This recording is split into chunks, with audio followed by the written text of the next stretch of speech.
आज अंग्रेजी को अंग्रेजों के अंदाज में अंग्रेजी सीखते हैं। पढ़ाने से पहले मैं आपसे एक सवाल करना चाहता हूं। अगर मैं आपसे पूछूं कि प्रेजेंट परफेक्ट टेंस की पहचान क्या है, आपके माइंड में सबसे पहले क्या क्लिक करेगा? चुका है, चुकी है, चुका हूं, या है, ई है, ए है। बस बस बस बस बस बस बस पता है भाई, बुक्स भी यही कहती हैं, पढ़ाने वाले भी यही कहते हैं। जब मैं टेंस की बात करता हूं तो आप कहते हैं क्या सर, टेंस तो बहुत पुरानी है यार, मज़ा नहीं आता है। लेकिन हमने जब इंडेफिनिट की बात की, कंटिन्यूस की भी बात कर चुके हैं, आज से हम बात करने वाले हैं परफेक्ट की। मैंने हमेशा यही कोशिश की है कि मैं आपको अपने टेंस में, अपने टेंस की सीरीज में कुछ ना कुछ नया दूं। अगर कुछ नया मिले तो सारे के सारे वीडियो को पूरा ज़रूर देखना। कुछ नए अंदाज में मैंने पढ़ाने की कोशिश की है। तो आज मैं आपको पढ़ाने वाला हूँ अंग्रेजों के अंदाज में। आज हम हिंदी में बात नहीं करेंगे, देखना। तो शुरू करें, चलिए आज हम शुरू करते हैं। मैंने आपसे अभी पहचान पूछी थी, उस पहचान को ध्यान में रखना, जहन में रखना, फिंगर्स पे रखना। क्या बताया था? क्या? चुका है, चुकी है, चुका हूँ, या है, ई है, ए हूँ। प्रेजेंट परफेक्ट टेंस की पहचान यही है, किताबें भी यही कहती हैं, सब यही पढ़ाते हैं। आज ईश्वर सर मूड में है, कुछ नए अंदाज में पढ़ाते हैं। सिर्फ दो बातों में मैं ख़त्म कर दूंगा, और एक कन्फ्यूज़न भी है इसमें, वो भी मैं आपको बता दूर करने वाला हूँ। चलिए शुरू करते हैं। देख सकते हैं आप, मैंने यहाँ भी हिंदी में पहचान चुका है, चुकी है, चुका हूँ नहीं लिखी है। क्यों? एज आई प्रॉमिस कि आज हम अंग्रेजों के अंदाज में अंग्रेजी सीखेंगे। चलिए बात करते हैं प्रेजेंट परफेक्ट टेंस। आइए सबसे पहले मैं आपको, जैसे कि I keep on telling you कि आपको किसी भी टेंस की पहचान करना है तो उसकी हेल्पिंग वर्ब याद कर लेना, थर्ड फॉर्म और मेन वर्ब याद कर लेना। आइए मिलवाते हैं। हेल्पिंग वर्ब है हैज़ और हैव, हैज़ एंड हैव, और इसके साथ एम बी मेन वर्ब की थर्ड फॉर्म का यूज किया जाता है, जिसको पास्ट पार्टिसिपल भी कहा जाता है। प्रेजेंट परफेक्ट के यूजेस की बात करते हैं। नंबर 1, नंबर 2, नंबर 3, तीन यूजेस बताने वाला हूँ। I am gonna tell you 3 uses only, हमेशा के लिए क्लियर। कुछ नए अंदाज में हो तो बस सपोर्ट कीजिएगा मुझे। पहला, एक्सपीरियंस। कहाँ इसका यूज होता है? देखिए, मैंने हिंदी में पहचान नहीं लिखी है, आपने बताया चुका है, चुकी है, चुका हूँ। आप खुद ब खुद सेंटेंस बताता जाएगा।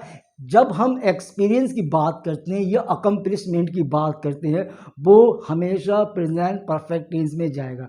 आप कहेंगे सर इतना कठिन क्यों कर रहे हो? Make it easy, don't make it complex. ठीक है भाई, ठीक है, वेट कीजिए।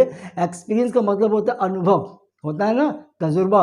अकम्प्लिश का मतलब होता है अचीव समथिंग, अचीवमेंट, उपलब्धियां आपने अब तक क्या अचीव किया है। नहीं आया समझ में? चलिए अब मैं समझाता हूँ। इनसे मिलिए, ये हैं हमारे बहुत ही खास क्लोज फ्रेंड, जिनका नाम है के है मेरा, हाँ सच में मेरा बहुत करीबी दोस्त है। May God bless him. बहुत अच्छी जगह है, बहुत अच्छी जॉब कर रहा है। तो जस्ट मेक यू अंडरस्टैंड, मैंने यहाँ बनाया है। ये के है, इनकी उम्र आज है 30 साल। जब से ये पैदा हुए हैं आज इनकी उम्र है 30 साल। तो 1 साल से, जिस दिन से ये पैदा हुए और 30 साल तक इन्होंने अपनी ज़िंदगी में क्या क्या एक्सपीरियंस किए, आपने भी किए होंगे। आपकी जो भी एज है, चाहे 10 साल की या 20 या 50 साल की, आपने अपनी लाइफ में अनुभव किए होंगे, एक्सपीरियंस किए होंगे, अकम्प्लिश, कुछ उपलब्धियाँ की होंगी, कुछ तो जरूर की होंगी, किसी न किसी क्षेत्र में की होंगी।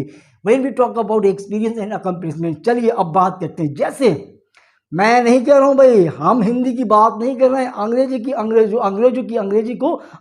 अंदाज में अंग्रेजी सीख रहे हैं। खुद ब खुद निकल कर आएगा, चुका है, या है, चुकी है, खुद ब खुद। ये है मेरा दोस्त के। ये 10 बार इनका एक्सपीरियंस है, कहाँ? ताज होटल में ये 10 बार जा चुके हैं। क्या चीज़ है इनका? ताज होटल में जाने का इनका एक्सपीरियंस कितनी बार का है? 10 बार। मैंने पूछा भाई कितने बार ताज होटल गए हो? तो मेरा दोस्त बोला यार मैं 10 बार जा चुका हूँ। मैं हिंदी में बात नहीं कर रहा हूँ, अंग्रेजी की तरीके से हम सीख रहे हैं। खुद ब खुद ये सेंटेंस ये बताएंगे, चुका हूँ, मैं आ रहा हूँ, मुझे मतलब नहीं है। चुका हूँ आएगा, मुझे मतलब नहीं है। I am just talking about experience. आपके पास कितना लाइफ का एक्सपीरियंस है, वो प्रेजेंट परफेक्ट में जाएगा। तो के ने कहा मैं 10 बार ताज होटल जा चुका हूँ, एक्सपीरियंस है।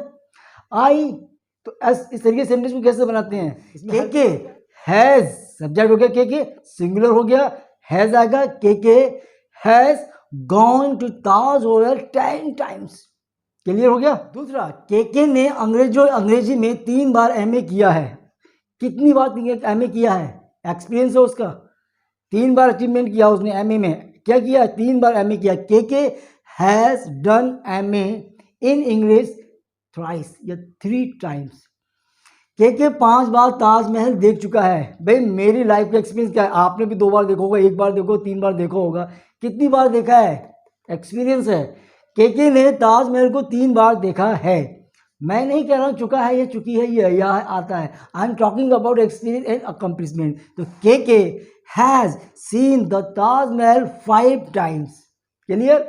मैंने के ने एमलेट में गोल्ड मेडल जीता है। ये क्या हो गया हमारा? अकम्प्लिशमेंट, अचीवमेंट, उपलब्धि।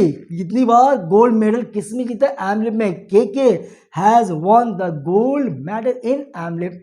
मैं नहीं कह रहा हूँ चुका है, खुद ब खुद आ रहा है चुका है, चुकी है। देखो मैंने हिंदी में पहचान लिखी है, नहीं लिखी ना। एक सेंटेंस और देखते हैं। के 3 सरकारी नौकरी छोड़ चुका है। ये है उसके experience. K has resigned from government job 3 times. ये है, हमने यहां बात की एक्सपीरियंस की, हो चुका होगा। आइए अब बात करते हैं एक्शन रिसेंटली कंप्लीटेड या इमीडिएट इंफॉर्मेशन की बात करते हैं। हम हिंदी में बात नहीं कर रहे हैं। चुका है, चुकी है, चुका हूं, या है, ई है, ए है, ये खुद ब खुद अपने आप साथ आएंगे। अगर यही हिंदी में पहचान है तो वेट कीजिए, अभी मैं पूछने वाला हूं, जाना मत, डोंट गो एनीवेयर। सेकेंड हमारा यूज है एक्शन रिसेंटली कंप्लीटेड। आप कोई भी काम कर रहे हैं वो जस्ट अभी खत्म हुआ हो, नंबर 1। दूसरा इसी का है इमीडिएट इंफॉर्मेशन, बिल्कुल हाल में ही, अभी बिल्कुल आपने कोई मुझे किसी के बारे में जानकारी दी। तो यहाँ भी प्रेजेंट परफेक्ट टेंस का यूज किया जाता है। ज़रूरी नहीं है while speaking English, suppose that you want to speak English and you want to say something in present perfect tense, so do you think in English first?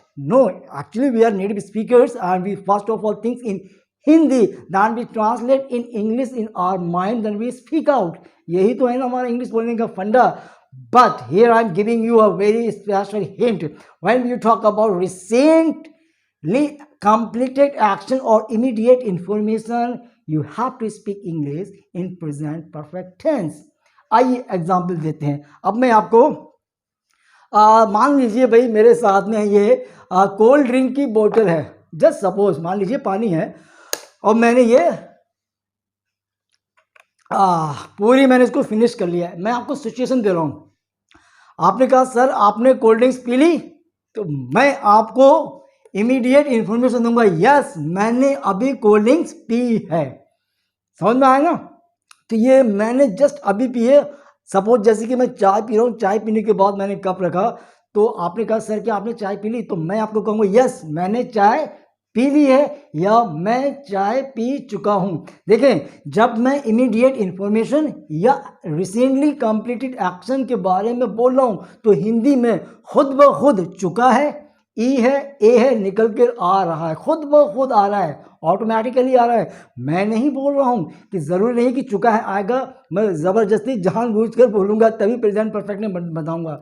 Here I'm just trying to tell you when we talk about immediate information or action recently completed, so such kind of sentence are always made in present perfect. तो मैंने अभी cold drink P है, just recently finish किया। I have just drunk cold drink now. उसने अभी अपना काम कर लिया है, he has just finished his work. समझ में आ गया ना? अब मैं suppose I am busy something, sir क्या लिख रहे हैं, लेटर लिख रहा हूँ, सर लिख लिया, तो मैं कहूँगा हाँ मैंने लेटर लिख लिया है, I have just finished letter. समझ में आया ना दूसरे यूज? उम्मीद करता हूँ समझ में आया होगा। अब बैठिए दिल थाम कर, आपका ये कॉन्सेप्ट हमेशा के लिए क्लियर करने वाले ईश्वर सर बुक्स में आपको नहीं मिलेगा, शायद ही आपको कोई पढ़ा है। कन्फ्यूजन दूर करने वाला हूँ मैं। Wait and watch. हिंदी में पहचान, मैं जब भी आपको टेंस पढ़ाता हूँ सबसे पहले हिंदी पहचान लिखता हूँ। आज मैंने हिंदी की पहचान क्यों नहीं लिखी? क्या लॉजिक है, क्या रीज़न है? एज आई टोल्ड यू, आज ईश्वर सर आपको अंग्रेजी को अंग्रेजी के अंदाज में पढ़ाएंगे, इसीलिए खुद ब खुद चुका है, चुकी है, चुका हूँ, यह है निकल कर आएगा। अब अगर ऐसा है, किताबों में लिखा है चुका है, आपके माइंड में क्लिक किया ना चुका है, चुकी है, तो बताइए। मैं कन्फ्यूज़न वाला पॉइंट याद रखना, मैं तुम्हें 10 सालों से जानता हूँ, क्या है इसके आखिर में? जानता हूँ, ता हूँ। और जिस वाक्यों के आखिर में, जिन वाक्यों के आखिर में ता है, ती है, ते हूँ आता है, वो सिंपल प्रेजेंट कहलाता है। तो इस हिंदी पहचान के अकॉर्डिंग अगर इस सेंटेंस को बनाया जाए तो हम कैसे बनाएंगे? आई नो, मैं तुम्हें 10 साल जानता हूँ, I know you for 10 years, ऐसे बनेगा? एब्सोल्युटली रॉन्ग, है ना? आर यू एग्री है मेरी बात से? सहमत हैं? बिल्कुल सहमत हैं। हिंदी पहचान क्यों नहीं लिखी मैंने? इसीलिए नहीं लिखी। अगर हिंदी पहचान लिखता तो आप मुझसे सवाल करते, ईश्वर सर मैं ईश्वर सर को 10 सालों से जानता हूँ, यहाँ पे ता हूँ आ गया और बनेगा ये प्रेजेंट परफेक्ट में कैसे? I know you, I know you नहीं बनेगा, I have known you for 10 years, कैसे बनेगा? लिख कर भी देख लेते हैं। मैं तुम्हें 10 सालों से जानता हूँ, I have known you for 10 years। आप देखें, आप यहाँ पे मैंने हैव प्लस थर्ड फॉर्म का यूज किया, क्यों? ये प्रेजेंट परफेक्ट में क्यों बनाया? जबकि इसकी पहचान हिंदी में ता हूँ आ गया, और जिसमें ता हूँ आता है वो तो प्रेजेंट सिंपल होता है ना। अब मैं आपको दूसरा एग्जाम्पल देता हूँ। मेरा दोस्त 5 सालों से दिल्ली में रहता है, इसमें भी क्या आ गया? ता है। अब जब ता आ गया तो आप कैसे बनाएंगे? My friends lives in Delhi for 5 years, ऐसे बनेगा ना। क्यों बनाया? क्योंकि आपको पढ़ाया जाता है, यू आर टॉट कि हिंदी के वाक्यों के आखिर में ता ती है, ताऊ आता प्रेजेंट इंडेफिनिट होता है, जिसमें फर्स्ट फॉर्म का यूज होता है। तो ये भी ता आ गया ना, लेकिन रॉन्ग है। कैसे बनेगा? माई फ्रेंड्स, मेरा दोस्त, have lived in Delhi for 5 years। Got it? तो ये थे 3 यूजेस जहाँ पर प्रेजेंट परफेक्ट का हमने यूज किया था।